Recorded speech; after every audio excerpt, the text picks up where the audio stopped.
우리는 우리의 역사를 배울 적에 한일 합방이니 을사보호조약이니 하는 말들을 정당한 역사 수로인 것처럼 배우고 또 아무런 문제의식이나 죄의식 없이 당당하게 뇌까리고 있다.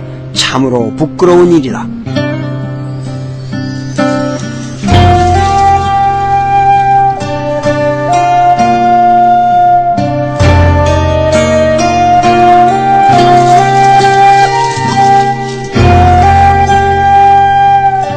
길거리에서 날강도에게 강간당한 여자가 자랑스럽게 다니면서 나는 기분 좋게 화관을 당했다고 선전하고 다니는 것과 다를 바가 없다.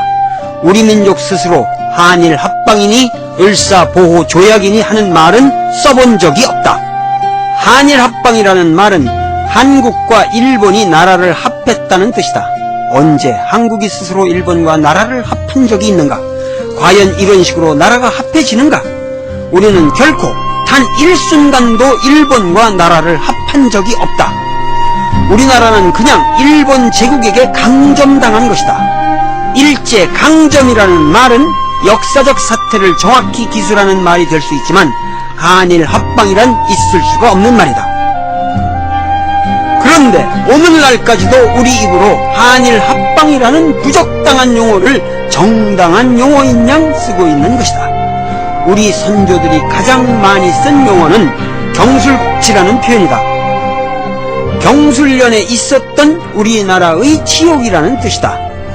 우리나라 모든 역사 교과서에서 한일 합방은 경술국치로 수정되어야 한다. 이 끊어진 다리야말로 남북 분단의 상징일 수도 있죠. 을사보호조약만 해도 그렇다.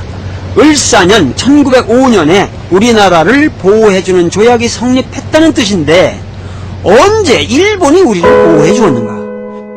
조약이란 당사자들의 자발적 의사가 전제되어야만 성립 가능한 것이다.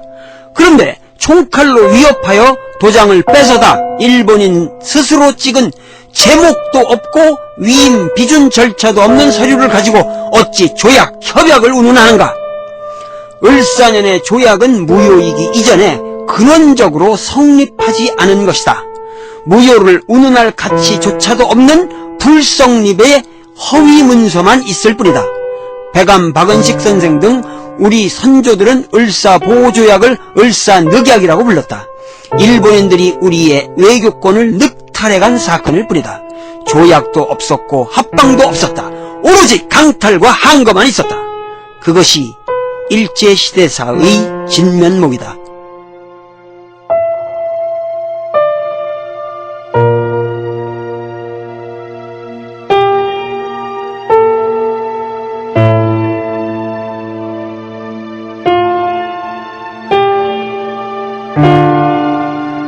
백두산을 중심으로 동쪽이 북간도 그리고 서쪽이 서간도다. 그러니까 두만강 건너가 북간도, 압록강 건너가 서간도라고 생각하면 된다. 연해주 북간도 지역은 19세기 중반부터 조선인들이 본격적으로 개척했다. 그러나 서간도 지역은 을사늑약 경술국치 이후 우국지사들에 의하여 본격적으로 개척되기 시작했던 것이다. 이제 우리는 서간도 바람소리를 들으면서 조국의 미래를 개척해나간 그 호미 손길들의 이야기를 해야 한다. 한번 생각해보자. 현재 우리나라가 망했다. 외세에 의하여 강점당했다. 그렇다면 어떤 일이 벌어질까? 우리가 가장 먼저 생각해볼 수 있는 것은 우리가 살고 있는 이 사회로부터 가장 혜택을 받고 있는 사람들의 행동 양식일 것이다. 그러니까 우리나라에 돈 많은 사람들, 그리고 권력의 혜택을 받고 있는 고관들, 과연 이들이 어떻게 행동할까? 우리는 구한말의 역사에서 너무 민족을 배반한 이완용, 송병준과 같은 쓰레기 매국노들의 이야기에 과도하게 의식을 집중시키고 있다. 그러나 당대의 많은 부자들, 고관들의 행동 방식은 어떠했을까? 놀라웠게도 이들 대부분의 사람들이 철저한 항일 무장투쟁과 구국운동에 헌신했다. 그들은 그들이 혜택을 누린 사회에 대한 도덕적 의무를 결코 회피하지 않았다. 구한말 의병 그리고 이 서간도를 개척한 사람들은 대단한 부자였고 대단한 양반이었고 대단한 지위를 가진 사람들이었다. 99칸짜리 대궐집의 안락을 하루아침에 팽개치고 다음날 새벽 곧바로 고난의 길을 떠나기를 주저하지 않았던 사람들이었다. 오늘 우리 사회를 되돌아보면서 우리에게 이러한 감동을 전하는 많은 사람들을 배양해내었던 조선 왕조의 문화에도 응당 우리는 경의를 표해야 한다. 조선 왕조의 양반들은 결코 타락한 사람들이 아니었다. 한일 합방이란 존재하지 않았다. 그러나 가장 명백한 사실은 조선 왕조가 멸망했다는 사실이었다. 그러나 많은 사람들에게 조선 왕조의 멸망이란 바람직한 사태였을 수도 있다.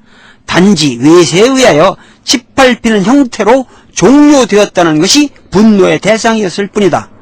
조선 왕조의 멸망을 두고 왕조의 복권이냐 새나라의 건설이냐 하는 문제는 많은 지식인들에게 고민을 안겨주었을 것이다. 많은 우국지사들이 새나라의 건설의 싹을 이 서간도에서 틔우려고 했다. 그 대표적인 인물로서 우리는 우당 이회영, 석주 이상용을 들 수 있다. 이회영은 백부가 영의정, 아버지가 이조 판서, 그리고 당대 최고의 거부였고, 이상용은 유림의 고장 안동의 99칸짜리 대궐 임청각의 주인이었다.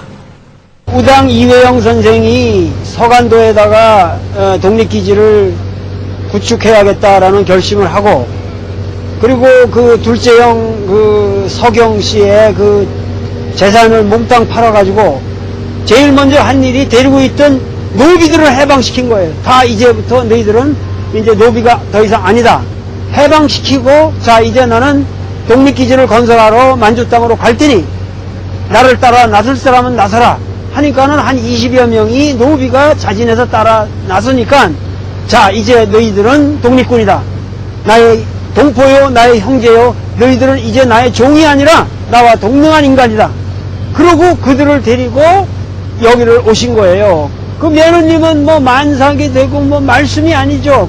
이제 그 노비 자유의 몸이 된 노비들과 더불어 60명이 여기서 배를 수배하는데 사고한테 건너는데 뭐 배값이 얼마냐 그러니까 한 뭐 10원 정도 된다 이렇게 되니까 이 양반이 그 100원을 후하게 주면서 이후로도 앞으로 이 강을 건너올 사람들이 많이 있을 텐데 그들이 돈이 없어서 건너오지 못하는 사람도 있을 테니 그렇게 여기서 이 강을 건너가지 못하고 발을 동동 굴르는 사람이 있걸랑 나를 봐서라도 앞으로 그들은 거저 건너게 해줘라 하고 그 뱃사공한테 그렇게 후하게 돈을 주고 떠나셨다는 거예요. 그 가히 그 요즘 사람들이 생각하기 어려운 그 선비의 그 너그러움이 있으신 분이죠. 그리고 그 아버지는 이조 판서였고 할아버지는 영의정이었던 사람이 그리고 당대 우리나라의 거의 최고의 거부였고 그리고 서울 사람이었고 이런 모든 자격을 구비한 사람이 이 그렇게 처참하게 식솔들을 건너고 걸어서 그리고 이 감록강을 그 돛담배를 타고 떠날 때 이 양반의 심정이 어떠했겠습니까? 그 처절한 심정을 이 강을 건너면서 읊은 시가 있습니다. 압록강수 유시진 압록강의 물은 언젠가 다 달아 없어질 날이 있을지 모르겠으나 차한 연면무절기라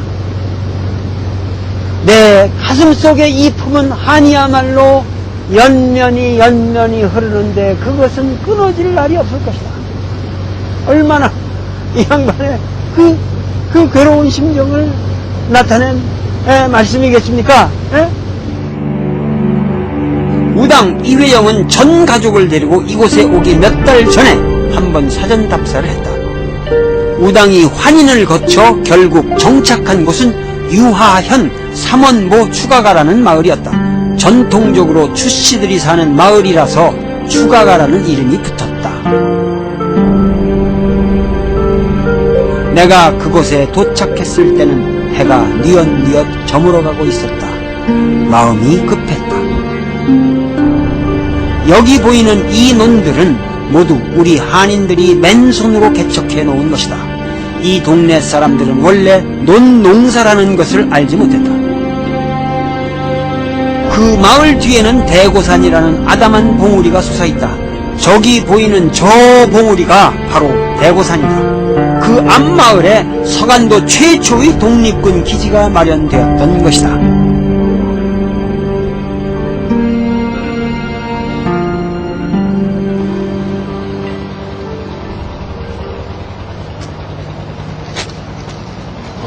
축가구나, 여기. 쪼자지.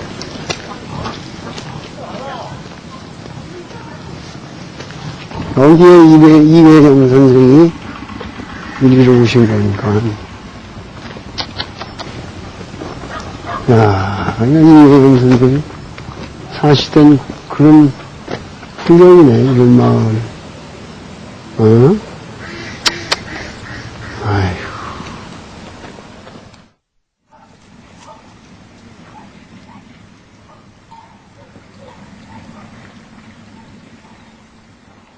저 대고산 아래에 있는 이곳이 바로 추가가, 지금은 문화대혁명 이래로 그 이름이 바뀌어서 명성촌이라고 부르고 있습니다만은, 이 추가가야말로 우당 이회영 선생 그리고 그의 일가족 6형제분 모두 식소를 거느리고 경술국치를 당하자 그의 12월 30일 날 압록강을 건넜고,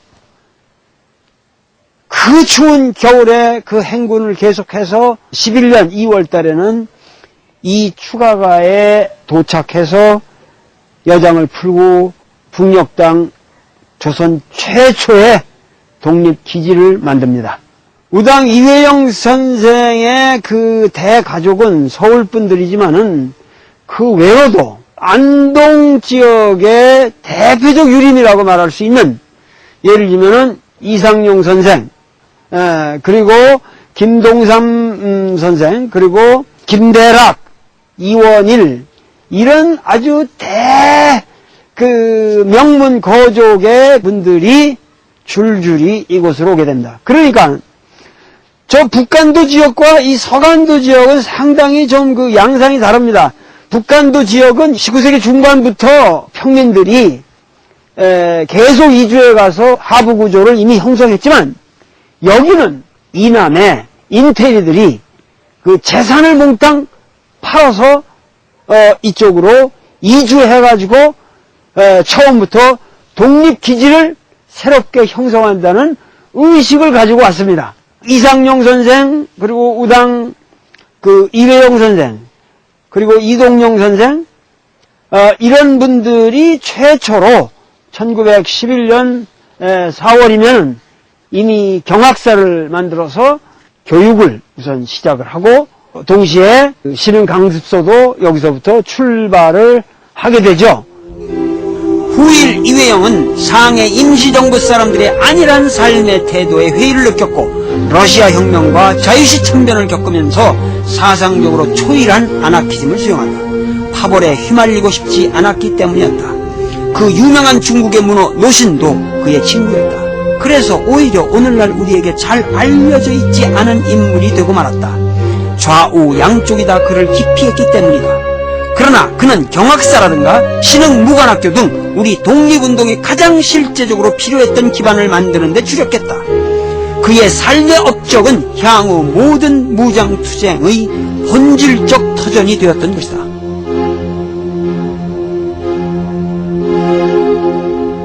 모든 제도를 싫어하시기 때문에 좌파라든가 우파라는 그러한 이념을 떠나서 심지어 협의한 민족주의 개념까지를 벗어나서 보편적인 이념인 아나키즘을 수용했습니다. 이러한 이유로 인해서 한국에서는 마치 이회영을 무정부주의자라고 규탄하는 그러한 오류를 범하고 있지만, 무정부주의야말로 가장 순결한 민족주의였고, 한마디로 말하면 공동체 사상이었습니다. 우리가 스스로 성숙된 인간으로서 공동체를 만들고 우리의 역사를 스스로 개척해 나갈 수 있다는 신념, 그리고 인간에 대한 무한한 존엄성, 그리고 인간을 속박하는 제도에 대한 부정, 이 아나키즘의 본질을 이해하지 못한 채 무정부, 무질서, 이런 황당한 번역 텀으로써 이렇게 위대한 독립운동가들을 매도하는 것은 우리 역사에 대죄를 짓는 것이라고 하는 것을 이 자리에 다시 한번 제가 사상가로서 우리 국민들에게 말씀드리고 싶습니다.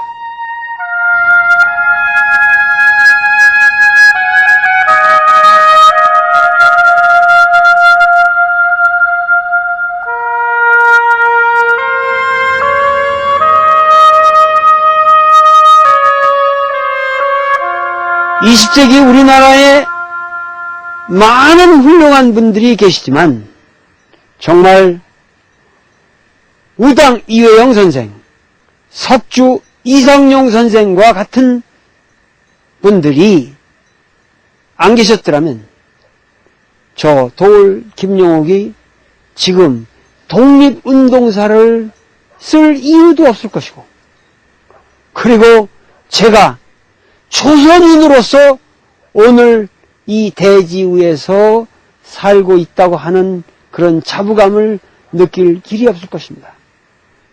이런 분들이 우리 역사를 끊임없이 국난에서 지켜주셨기 때문에 오늘 우리들이 이렇게 존재할 수 있다고 하는 이 감격을 다시 한번 이 주가가 이 대고산 아래서 우리가 느껴봐야 되지 않을까.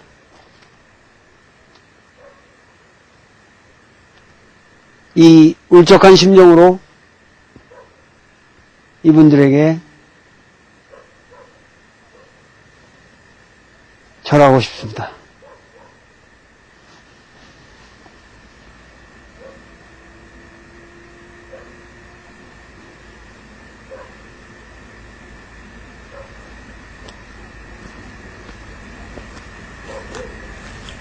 추가가의 사람들은 외지에서 몰려온 조선인들을 처음에는 배타적인 감정으로 대했다.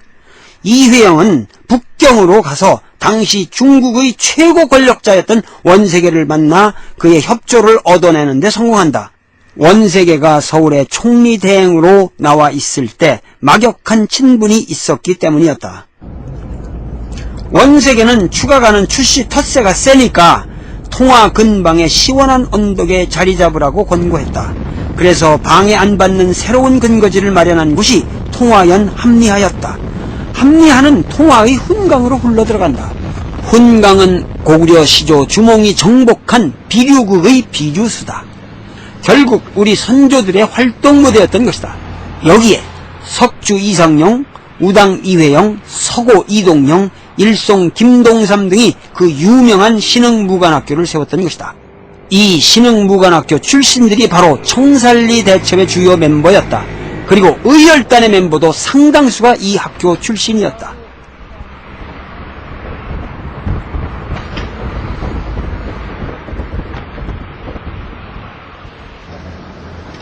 여기 이 통화시 한복판을 가로지르는 이 강이 훈강이라고 그러는데, 이 훈강이 바로 고구려 건국신화에 나오는 비류수입니다.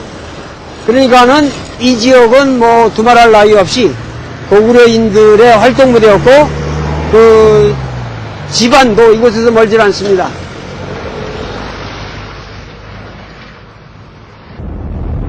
안내인은 아무것도 남아있지 않다고 말했지만 나는 신흥무관학교 예터를 가보기로 했다. 우리 민족의 씩씩한 젊은이들이 밟은 땅이야 그대로 남아있을 것이 아닌가.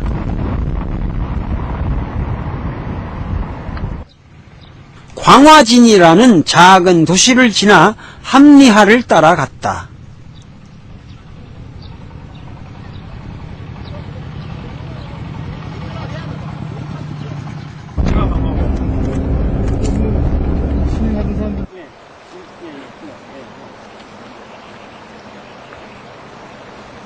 거기에 있었어요? 예. 지금 저는 그 유명한 신흥무관학교가 있던 자리를 찾아가고 있는데, 지금은 여기가 광화칠대라는 이름으로 되어 있는데, 바로 이 강이 함리하라는 강입니다. 이 함리하야말로 이제 흘러서 지금 그 신흥무관학교에 있는 자리로 흘러갑니다.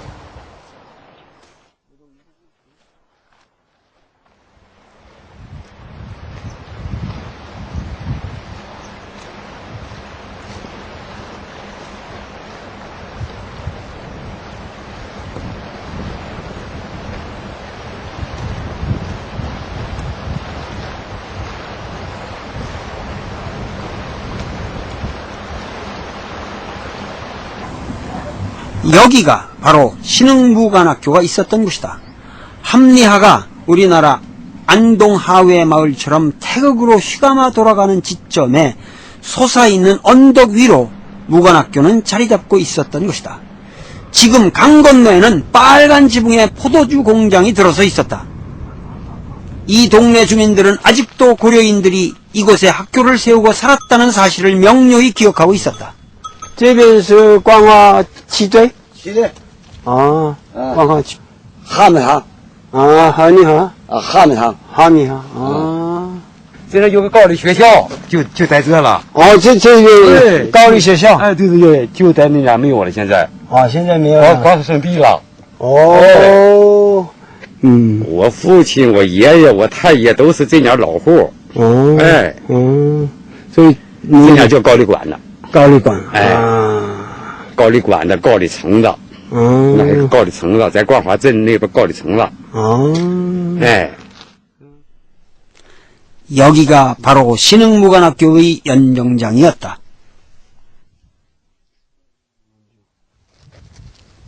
이회영 선생의 둘째 형님인 그 이석영 선생, 그 40만 원이라는 거금을, 그 어떻게 마련해가지고 땅을 팔고 모든 걸 다 전 재산을 팔아서 여기에 투입한 겁니다. 신민의 이래로 해외에 독립기지를 만들어야 된다. 독립기지라고 하는 것은 민중의 기반이 있어야 되고, 둘째로는 이 교육을 시키는데, 교육이라는 게 그 독립군을 양성할 수 있는 그런 무관학교가 필요하다. 근데 역사적으로 이 신흥무관학교라고 우리 역사에서는 부르고 있습니다만은 그 옛 문헌에는 신흥무관학교라는 말은 등장하지 않습니다. 왜냐하면은 무관학교라고 말하면은 전부가 이쪽 그 주목되고 그 때려잡으려고 그러기 때문에 전부 신흥강습소라는 이름으로 존재했어요. 그러니까는 신흥무관학교라는 말은 실제 당시에는 안 쓰인 말이다. 신흥강습소가 원래 원명이라는 거죠. 여기서 아주 굳세게 아주 끊임없이 많은 학생들을 배양하고 독립군을 양성해내는 그런 어떠한 중요한 역할을 아주 꾸준하게 체계적으로 진행하다가 1919년 3.1운동이 일어나고 우리 독립운동이 확산되는 기미를 보이자 여기다가 그 분교를 남기고 그 고산자진으로 옮겨가게 됩니다. 그렇게 되니까는 이제 그 신흥무관학교의 실체가 드러나기 시작하고 일본군이 주목을 하기 시작해가지고 소위 말해서 중국하고 같이 교섭을 해서 이제 그 토벌 작전을 벌이는 거죠. 그래서 그 결국은 21년에 해산당하고 맙니다. 그러니까 신흥무관학교는 이곳에서 10년이나 지속되었고 이곳을 거쳐간 젊은이들은 총 6천여 명에 이르는 것으로 추산되고 있다. 제1기 생도 중에 변형태가 있었다. 아리랑의 주인공 김산도 15세에 압록강 건너 700리를 걸어 이곳까지 왔다. 그리고 단기 코스의 특별 허가를 얻었다. 김좌진 부대, 홍범도 부대 상당수 전투원들이 바로 이 학교 출신이었다.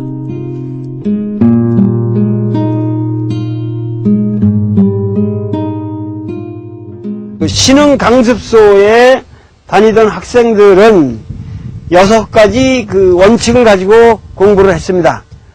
그들의 그 가슴에 박힌 교훈은 무엇이었냐 하면은 반드시 자기가 맡은 임무에 희생을 한다. 그리고 체련에 반드시 필승한다. 간고에 인내한다. 사물에 염결한다. 청렴한 삶을 산다. 그거겠죠. 그리고 건설에 창의한다. 그리고 불의에 항거한다.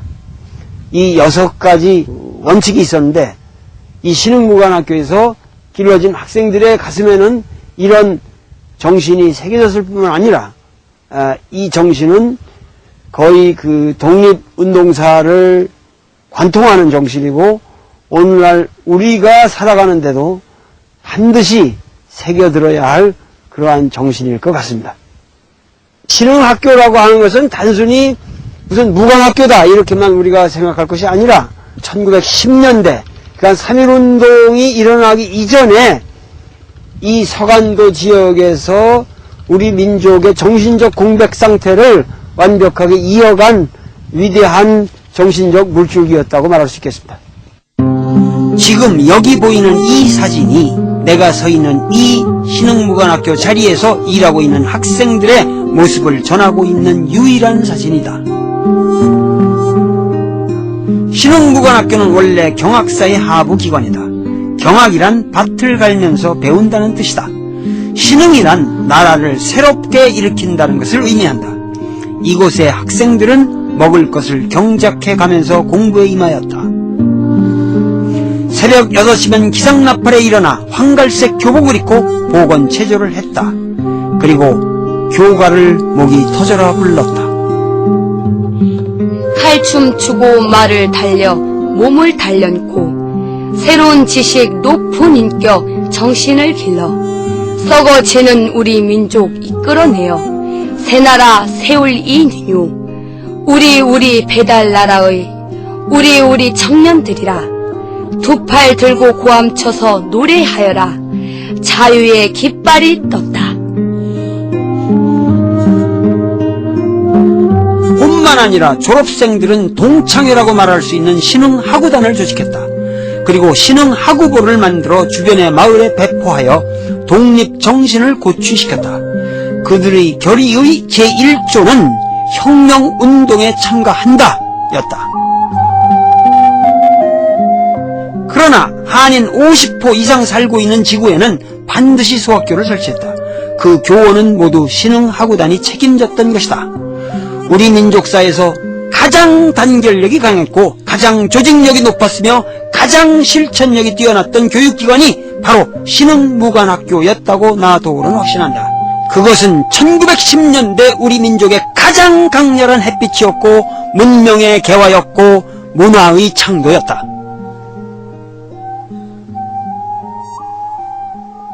1890년대 우리나라 동학운동 그리고 1900년대의 의병운동 그리고는 1910년 우리나라가 경술국술당에서 모든 국민이 나라를 잃고 망연자실해가지고 어찌할 줄을 모를 때 신흥무관학교야말로 우리 민족사, 우리 민족혼, 우리의 모든 정신적 그리고 무장적 투쟁의 대내기였고 본원이었다. 이 사실을 반드시 우리가 기억해야 합니다. 여기는 안동이다.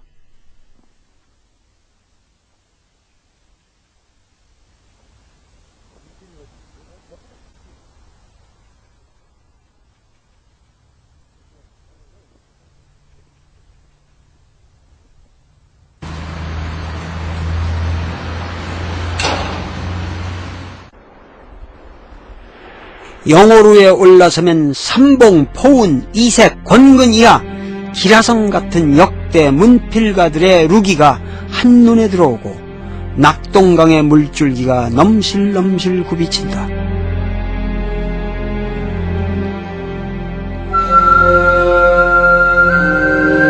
흔히 안동하면 도산서원이 머리에 떠오르고 도산서원 하면 이태계가 생각난다.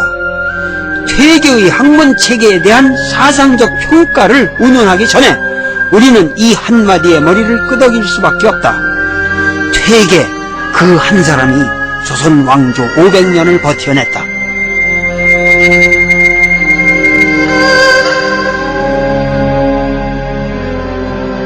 퇴계는 조선 중기에 태어났지만 그 이전의 모든 유학사상 줄기의 저수지가 되었고 그 이후의 모든 일항의 수원지가 되었다. 퇴계는 한 사상가이기에 앞서 조선의 역사적 현실이다. 그의 사상에 대한 찬반으로 향후 모든 사상사가 엮어졌을 뿐 아니라 그를 존중하는 사상가들은 다양한 문벌들의 인척관계로 엮어졌다.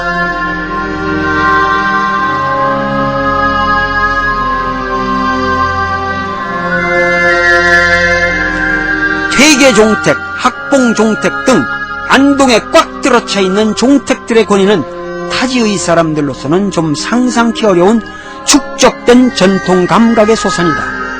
전통의 중압감이 강할수록 변화를 꾀하기는 어렵다. 그래서 안동은 보수적인 느낌이 강하다.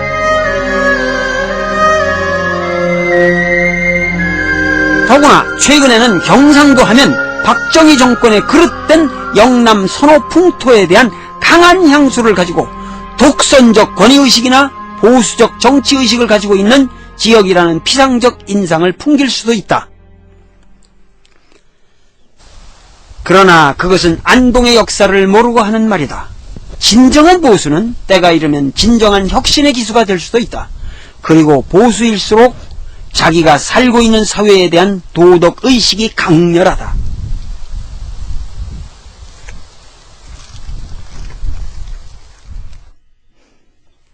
경술국치를 당했을 때 전국에서 56명이 자결했는데 그중 9명이 안동에서 나왔다. 그 중에 리더격인 인물이 향산 이만도, 퇴계의 11세 손이며 병인 정시에서 장원 급제한 천재로서 승정원 부승지에 임명되었어도 부임치 않았고 노구의 의병을 일으키며 순절하는 순간까지 대쪽 같은 절개를 지킨 인물이다.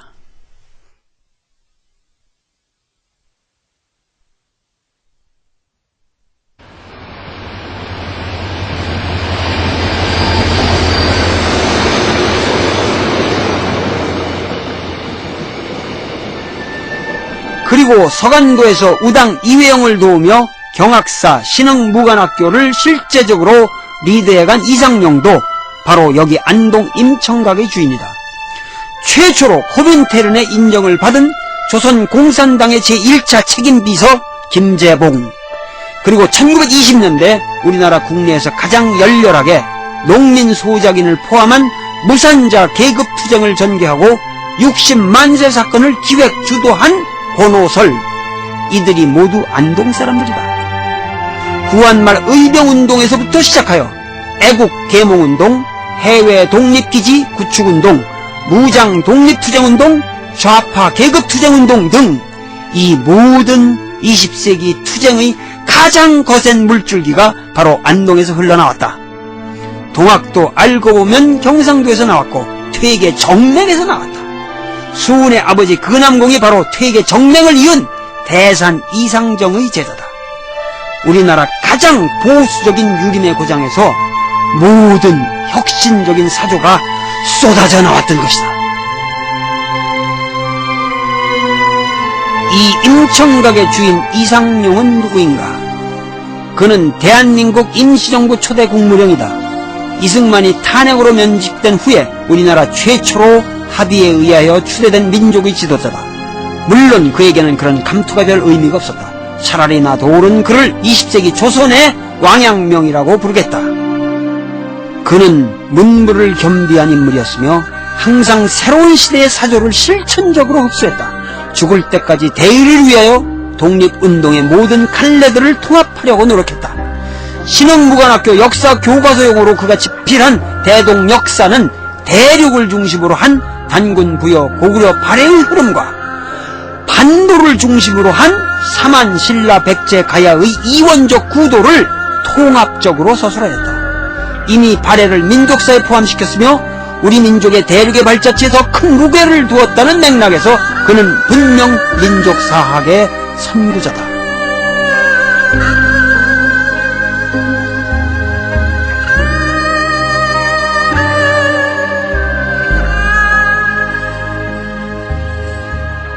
임청각이 이게 언제 지어졌죠, 이게? 예, 1519년에 짓습니다. 그럼 이게 지금 14년만 있으면 500주년이죠. 14년. 14년. 그 500년 전에도 이 스케일로 지어진 건가요? 그렇습니다. 예. 석주 이상용 선생께서 이제 나라를 잃게 되니까 도저히 이거 안 되겠다. 여기에 이렇게 거부인데도 불구하고, 그리고 종선인데 여기 땅 다 팔아가지고 가셨다. 그 당시로 봐가지고는 지금 100년 전인데, 네. 그 당시로 봐서는 아마 이 지역에 아마 큰 충격일 것인가. 대단한 충격이었겠죠. 노비도 그때 참 전부 다 이제 참 해방했다 하다 전부 다 집으로 다 보내고. 노비도 전부 그냥 해방시켜버리고, 나라 이러는데 내가 뭔 노비를 데리고 살 거냐. 그래서 니들도 이제 자유의 몸이다. 우선 사당을 없애버렸으니까. 그 얘기 좀 해주세요. 그러니까 이제 나라가 없어지니까. 네. 나라가 없는데 조상 제사 지낸다 하는 건, 나라가 없을 때는 조상 제사 지낸다 하는 건 나라 자중해 지내야 된다. 이런 걸 전부 다 마지막 그런 사정을 고의를 하고, 그리고 전부 다 혼벽을 다 묻었죠. 여기가 사당이죠? 예, 이 사당.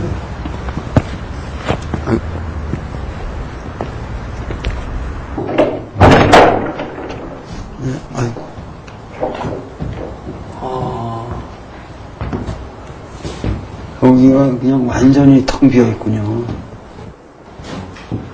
그러면 이게 이렇게 그 대갓집에서 지금 신주가 없는 유일한 사당이겠네? 그렇죠. 우리나라에서.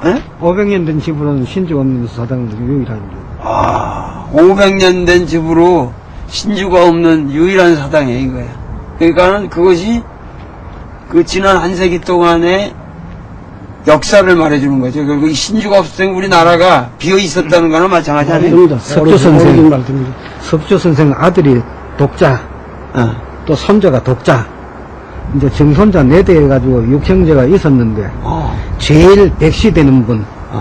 그러니까 장손으로 그냥 4대가 그냥 그 일제시대 때 거치고 나오니까 좀 희생 다 되는. 장손 4대. 장손 4대가?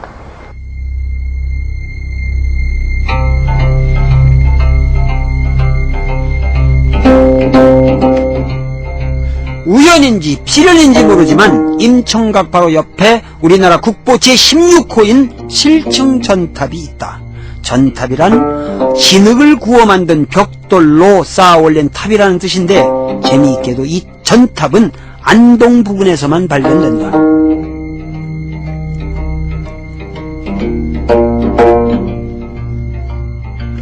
이 전탑은 서유기의 주인공인 현장법사가 장안에 만든 대안탑을 효시로 하는데, 이 안동 7층 탑은 대안탑이 세워진 직후에 그것을 모델로 하여 만들어진 것이다. 그만큼 신문물의 흡수가 빨랐다는 것을 의미한다.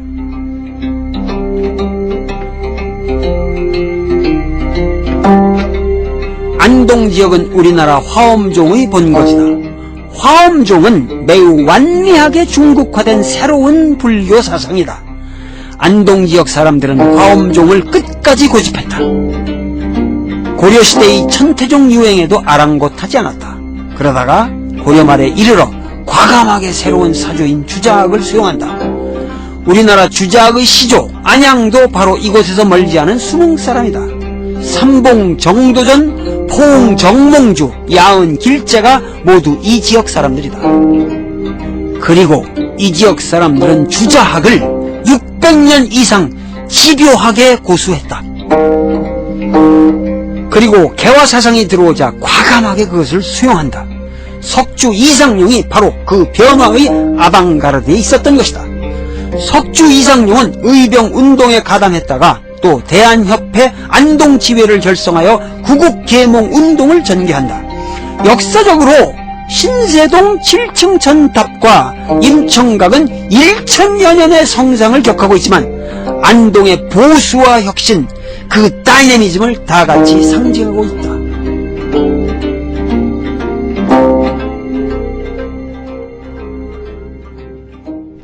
일본 사람들은 정말 무지막지한 인간들이었다. 의병 진압 과정에서 퇴계 종택을 2번이나 불질렀다. 1896년과 1907년의 사건이었다. 안동 사람들의 프라이드를 짓뭉개버리고 축적된 전통을 잿더미로 만들어버린 것이다. 퇴계 종택은 재정적으로 의병을 지원했던 것이다.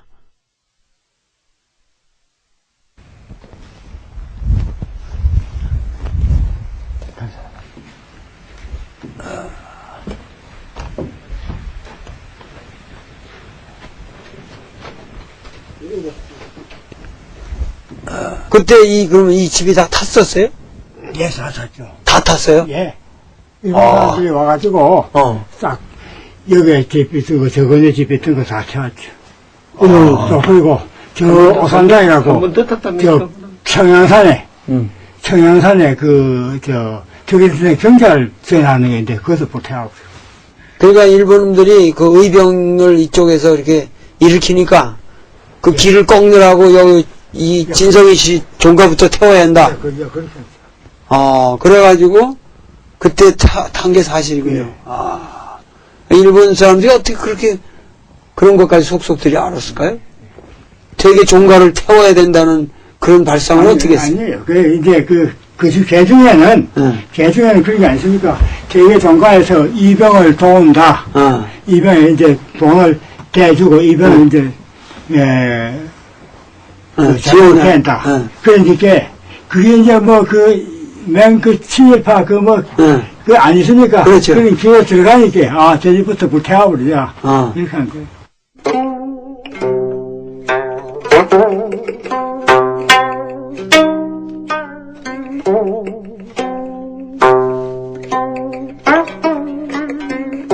나는 퇴계 종가에서 나오는 길에 시인 이육사를 기억하고 있는 90노인을 만났다. 광야의 시인이며 열렬한 독립투사였던 이육사도 바로 퇴계의 14대 손이다. 한 마을에서 같이 컸다고 했다.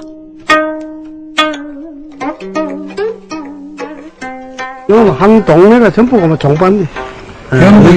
정진성이신가요? 전부 뭐 진성이고 뭐 열천 이내는 저 원쪽이 그래요. 원천이지. 제일 원천 진성이 씨들이 되게 자선 주어도 원천이 제일 집안에 가깝고 제일 그랬어. 퇴계 집안하고? 되게 자손이 14대 자손이 손이 14대 손이. 전부 다 그래. 여기 이육사 집안 육형제가 다 대단하게 독립을 경력뿐 아니라 어느 집 안 그리기가 없지 뭐. 안 그리고 육사는 이제 서울 모두 가가지고 나가가지고 그랬으니까 이름이 더 나버렸지. 한몫 다 그랬지. 문주이 전부 다 그래. 누구 집에 안 그리기 누가 했었는데 퇴계자는 다 그랬지. 퇴계자손들은 다 그랬다. 그냥 다 그래. 독립 의지를 다. 만세 부르고 다 하지. 원영 씨 같은 경우 내하고 사정만 이 말이면, 그 양반도 망퇴계 자손나요. 그러니까는 이 사대부 가문들이 그때는 전부 그런 의식이 투철했던 거죠. 저 투철하고 항전이 우리 근본이 그게인데 뭐. 근본이 국가 무엇이 그게인데. 국가 근본이 그러니까 근본이 상해버렸으니까. 망해버렸으니까. 죽기 아니면 살기지 뭐. 죽기 아니면 살기.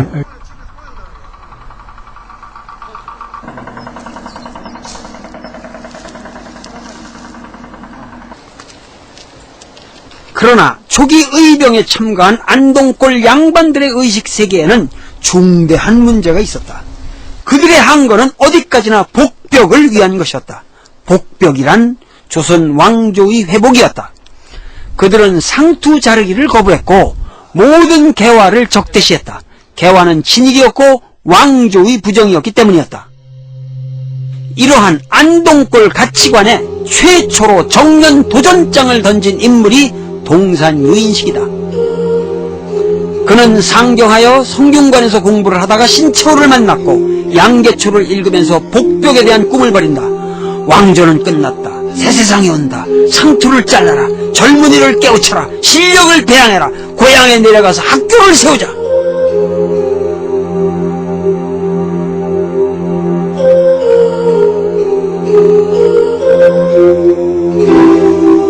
그가 세운 협동학교는 안동유림의 대변혁을 예고하는 일대 파란이었다. 안동유림의 저항은 완강했다. 아버지는 부자지연을 끊었고 스승이며 의병장이었던 김도하는 그를 파문했다. 그가 협동학교를 세운 내압이라는 동네는 의성 김씨의 대종택이 있는 매우 전통적인 집성촌 마을이었다.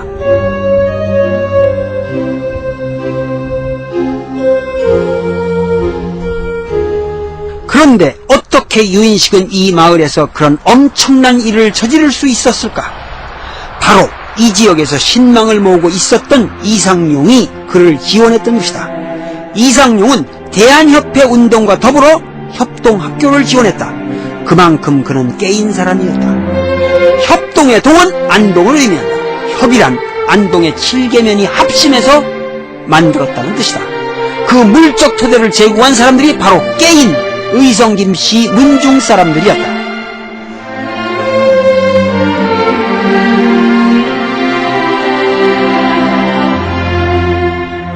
협동학교의 초대교장이 바로 내가 지금 앉아있는 이 의성 김씨 대종택의 종선 김병식이었다.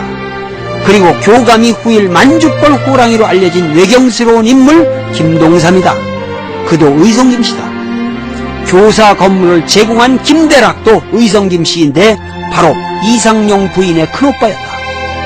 후일 성균관대학을 세운 심산 김창숙에 이르기까지 의성 김씨들의 투지와 정의감 그리고 애국 애족의 일편단심은 참으로 놀라운 것이다.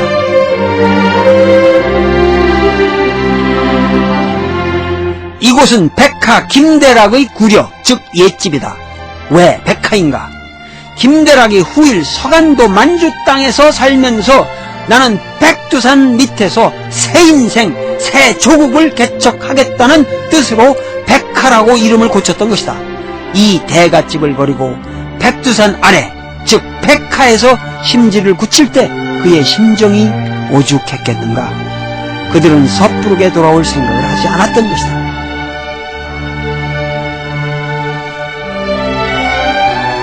이 집이 그 백하 김대락 선생의 이제 생가인데. 아, 생각있네. 예, 그 집에 이제 딸가 7남매. 7남매였는데, 그 딸이 세 분이 계시는데. 네.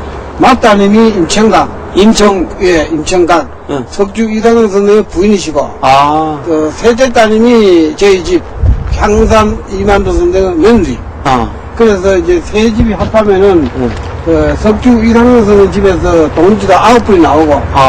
또, 우리 향산 이만도 선생 생가에서 집에서 동지 8분이 나오고. 8분. 그 다음에 이 집에서, 백화 김대락 선생 집에서 7분이 나오고, 총 합해서 24분의 동지가 탄생한 거야. 이 백화 김대락 선생님이 제일 먼저 그 협동학교 저기 건물을 짓기 전에, 여기 사랑채에다가 이제 학교를 시작하셨다며요. 예, 사랑채에다가 이 바우가 그런 게 대청말도 큰 게 있었어요. 이거 달려 있었는데 큰 게 있었는데 그래 나는 방 한자에 가서 있어도 될 게니 여기서 개교를 해라. 이래가지고 여기서 1907년 1907년도지 여기서 개교를 시작했지요. 그래가지고 만주로 들어갔는데 이 집은 여기 깨버렸어요. 일본 놈들이 개교한 자리였어요. 깨버렸어요. 이렇게 버렸군요. 예, 그래가지고 협동학교는 결코 순탄치 못했다.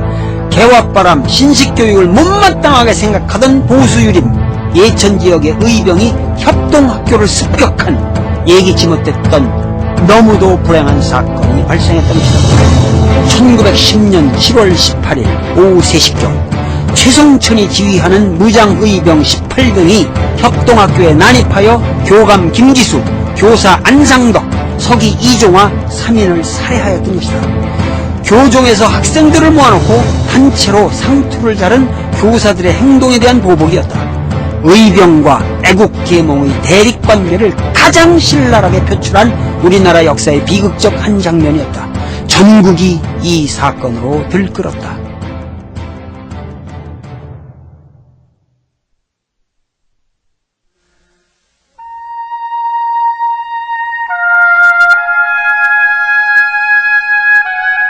이 협동학교 피습 사건은 보수적 안동유림에게나 각성된 진보적 애국계몽 인사들에게나 모두 충격을 주었다. 의병이다 계몽이다, 복벽이다 개화다 하는 따위의 이원론적 대립에서 벗어나 새로운 논리의 새로운 게임이 시작되어야 한다는 본질적인 각성을 던져주었다. 이 새로운 논리를 선취한 대선각자가 바로 이상용이었다. 사당의 신주들을 땅에 묻고 신천지 만주를 향해 떠날 때 김대락, 김동삼, 이원일, 자그만치 40세대 200여 명이 그의 뒤를 따랐던 것이다. 우리나라 역사상 가장 위대한 행렬이었다. 안동이 텅 비어버렸다고도 말할 수 있을 정도로 굵직한 인물들이 이 지역을 떠나게 된 배경에는 또 하나의 빼어놓을 수 없는 사건이 있다. 향산 이만도의 자정치명, 즉 자결이다. 경술국치를 당하자 이만도는 곡기를 끊었다. 이만도는 퇴계의 11대 손으로 예안에서 출생, 병인년에 장원급제를 한 사람이다. 말이 그렇지 장원급제라는 것은 범인이 넘볼 수 있는 것이 아니다. 병조 좌랑이 되었고 여러 관직을 거쳐 통정대부에 올라 공조 참의에 임명되었으나 사임하고 이후 관직에 나아가지 않았다. 을미사변 이후 예안의병장으로 활약하였고 1907년 고종이 일제에 의해 퇴위당하자 관직에 있던 사람으로서 임금과 나라의 운명을 그르친 죄인이라 하여 부친의 묘소 곁에서 고행하며 근신하였다. 그가 곡기를 끊자 안동유림 전체의 비상이 걸렸다. 단식이 지속되는 동안 안동의 수없는 지사들이 그의 마당에 줄을 이었다. 일본 경찰이 와서 그에게 강제로 미움을 떠먹이려 하자 혼수 상태로 누워있는 줄 알았던 그가 벌떡 일어나 누가 감히 나를 회유하고 협박하려는가 하고 호령하여 주위 사람들을 수경케 하였다. 단식 24일 만에 운명하였다. 아니 김구도 안동 시대 피랑선을 하고 하게 김인선을 원장했어요. 이어른이 1910년 8월 29일 날 나라망하고 난 뒤에 바로 이어서 바로 굶어서 24일간 단식해서 돌아가신 자리죠. 아, 곡기를 끊고 네. 24일간? 네, 이 집은 원래 이곳은 우리 그 향산 이만도 선생가 큰 집이 있었단다. 아, 큰 집이 있었는데 큰 집 주인이 이원일인데 네. 그 어른도 이거를 돌아가시고 난 뒤에 집을 다 팔고 논밭들이 다 팔아갖고 석주 이상용 선생 만주 떠날 때 같이 동참한 거죠. 아, 그러니까 마지막을 큰 집에 와서 돌아가신 거죠. 자결을 하신 거구나. 예, 예. 그러니까 이 양반이 여기서 그 자결하시게 됨으로써 예. 그것이 이 동네에, 그러니까 영남의 도화선이 돼서. 그러니까 되게 그 집안이고. 그렇죠. 그러니까는 이 진성희 씨의 아주 그 리더격인 이 양반께서 이렇게 돌아가셨다 이러니까 네. 그냥 이 안동 지역이 하나의 그 민족주의 독립운동의 도화선이 된 거군요. 예, 그렇소. 앞의 비명은 백범 김구가 쓴 것이다. 환국하여 저격당하기 직전에 쓴 것이다. 향산의 순절로부터 김구의 죽음에 이르는 기나긴 역사가 여기에 담겨 있다. 여기는 학봉종택이다. 학통으로 퇴계의 정맥을 이은 곳이고 석주 이상용의 스승 서산 김응락도 바로 이곳의 주인 학봉종택 종손이었다. 이 학봉종택도 예외 없이 독립운동에 헌신했다.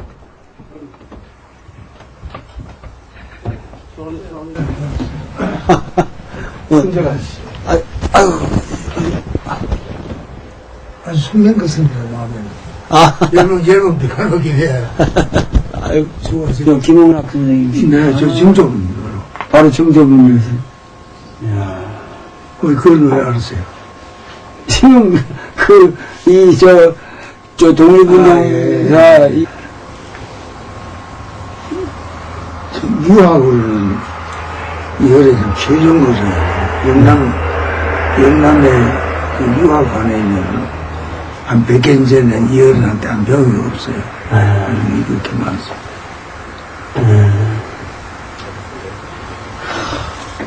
그들이 이렇게 학봉 종택에서 일제시대 때 한거한 분들이 이렇게 계속 나왔다는 게 참 놀라운 일 아닙니까, 이게? 황무장 다 그렇지 않습니까? 배운 게면, 추위가 아니니까, 나라에 충성하고, 하나님 앞에 효도하는 거.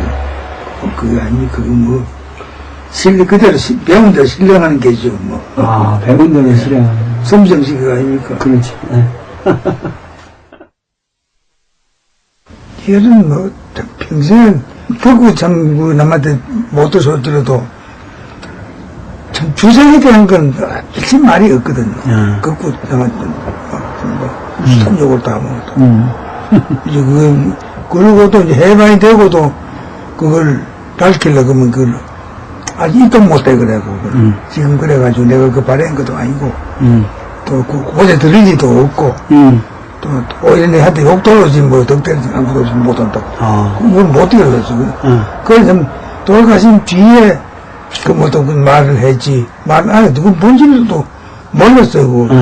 모르고 좀 뭐, 만날 집이, 집을 비워놓고 나가면, 좀 살림이라고 없애고 이랬지. 그리고 그랬더니 하나도 없거든요. 그 사람 몰랐어요. 연주에서 뭐. 종소는 그에 붙인 김용한 어른에 대해 이야기했다.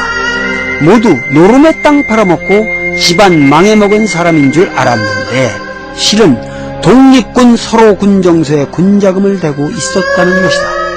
안동은 경상도의 안동이 아니다. 그것은 우리 조선의 안동이요, 우리 인류의 고귀한 문화유산이다. 그 문화유산이 우리 민족 독립운동사의 대맥을 형성했다는 것, 우리는 그 사실을 잊지 말아야 한다.